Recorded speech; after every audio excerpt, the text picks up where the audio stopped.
This is a linear potentiometer. It's a slide potentiometer. So we've got essentially your standard variable resistor, but it's in a flat package, and you've got this slider that can go up and down. You'll have seen these in audio equipment, things like that. Not many other places that I can think of, but actually I suppose you can get these for speed controllers in like trains and things like that. Not real life trains, well maybe, but in model things.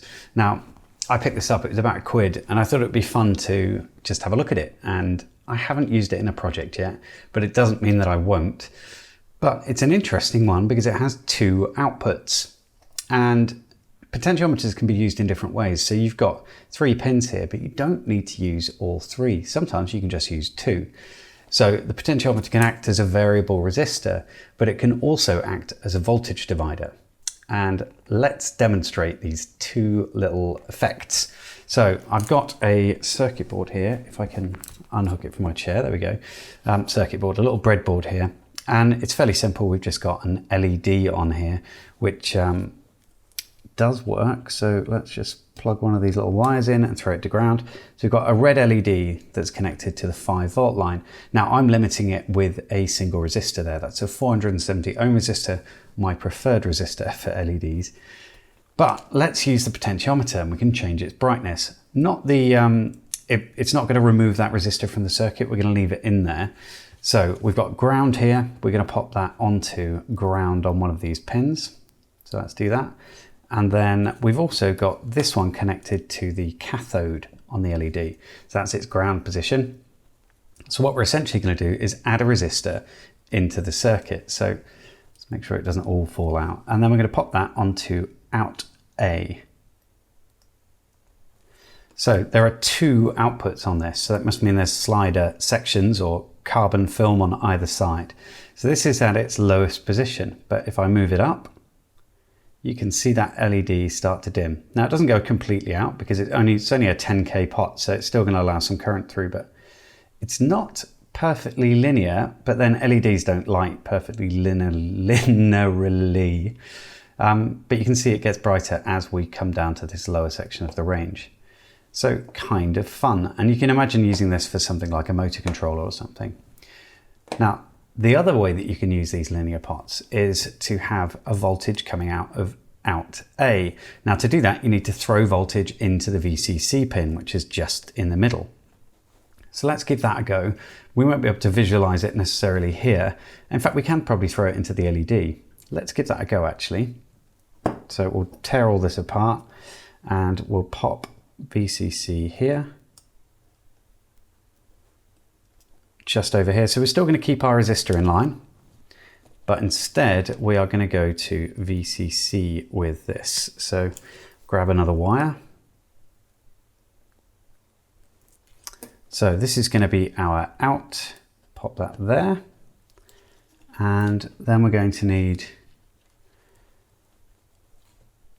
ground there. And this one is VCC, so we'll pop that onto VCC, and then we're going to need another wire to take this LED to ground. Oh, ground. There we go. Now, as we raise this up, we can see, oh, you can't see it. As we come down, you can see that the voltage changes. Great, huh?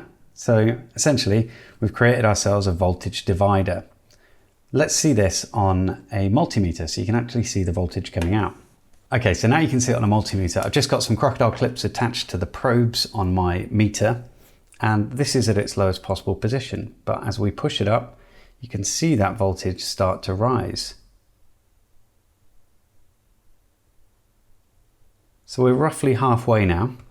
And we're at 2.3 volts. If I take it up, oh no, that is perfectly halfway just there. 2.386, and then if we go all the way to the top, we're at 4.98. So not perfectly linear, but not far off. Right, I'll put this in somewhere. I'm sorry, this is a bit of a jump cut because I've already done this video, and then I realized I hadn't chested the other channel, so I've hooked it up. I've hooked the other channel up to 3.3 volts coming out of this little breadboard power supply. And I just wanted to show you that it was their channel independent, so or voltage independent.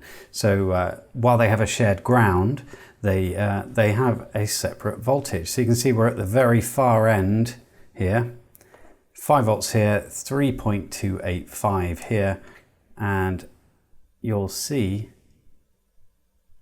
that they're both completely independent. So halfway, about there, 2.4 over here, 1.58 over here, and all the way at the end, 5.02, 5.01, and 3.285. So you can use this with 2 different power supplies, but the ground is shared. What that means is that you can have 2 independent signals going through this, and you can raise and lower them, which is really interesting that I didn't know you could do that in a single potentiometer. In fact, I sort of did in the PAM 8503, is that the module? They have a stereo potentiometer on them with 2 independent outputs. So I did know that, but I didn't know there was a slider one. But then this is the first slider that I've ever seen. So yeah, I thought I'd just show you this little linear potentiometer. I think they're kind of useful. So I look forward to finding a project, as I do with loads of the things that I buy, to use it with. Who knows if I actually will find something.